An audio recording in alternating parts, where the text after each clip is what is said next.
note. I've been expecting you to ring me up all day." I said I was very sorry, and thanked her for the ticket, and said how much I had enjoyed the play and so on.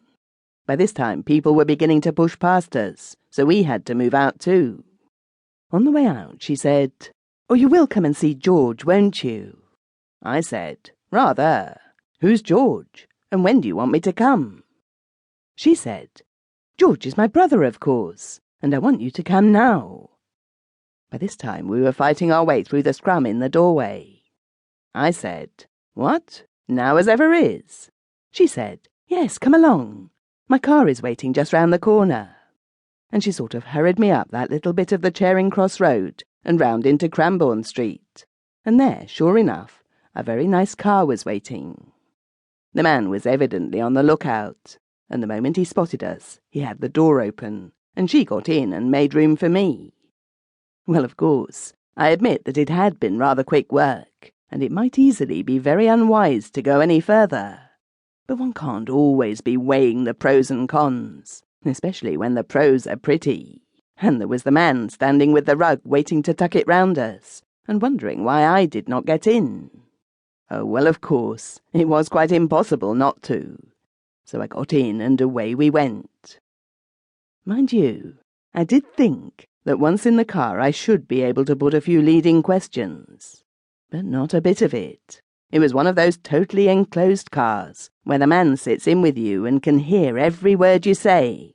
And that being so, I couldn't very well ask my hostess what her name was now, could I?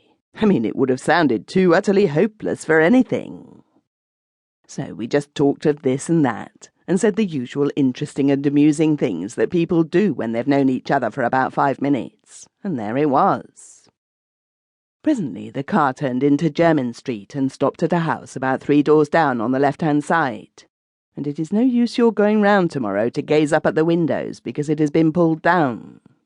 Well, as soon as we were out of the car it drove off, but I was just able to get the number. My lady soon had the street door open, and we went in. It was pitch dark inside, and she whispered to me not to make any noise, and then she listened very carefully. I thought this was rather rum. Then, apparently satisfied with what she heard, or rather didn't hear, she switched on a dim light somewhere and we went upstairs on tiptoe. I was able to notice on the way up that the lower floors were given up to offices and that kind of thing, and that the top floor, when we got to it, had been divided off into a flat with its own front door. She listened outside this for a moment. Mind you, I was getting rather bored with all this listening, I don't mind telling you. Then she opened the door with a latchkey and we crept in like a couple of burglars. She switched on a light and said, "You might leave your hat and coat on that chair, will you?" And while I was doing this, I was able to notice that we were in a very luxuriously furnished flat, rather oriental in style, thick carpets and hangings everywhere, weird pictures on the walls, you know the sort of place.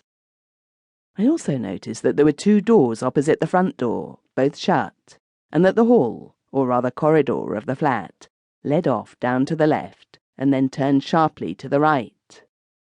She took me down this and round the corner, and in at a door on the right-hand side, and I found myself in a very nice sitting room, furnished in much the same style as the hall, only more so.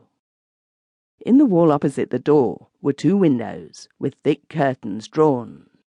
In the middle of the right-hand wall was a fireplace with a gas fire in it.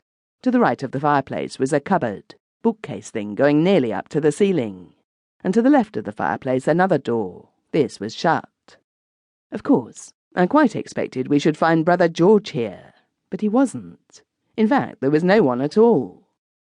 So as this was my first opportunity of speaking to the good lady alone, I tackled her and said, "Look here, you know, don't think me ungracious and all that sort of thing, but you must realise that I still haven't the faintest idea who you are."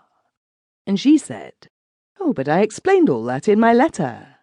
And I said, "Yes, but I haven't had the letter." Then she said, "Of course, how stupid of me. I keep on forgetting that. I know it must seem very strange to you, but as a matter of fact, I've got a little surprise for you. Only it isn't quite ready yet. I wonder if you'll give me a few minutes."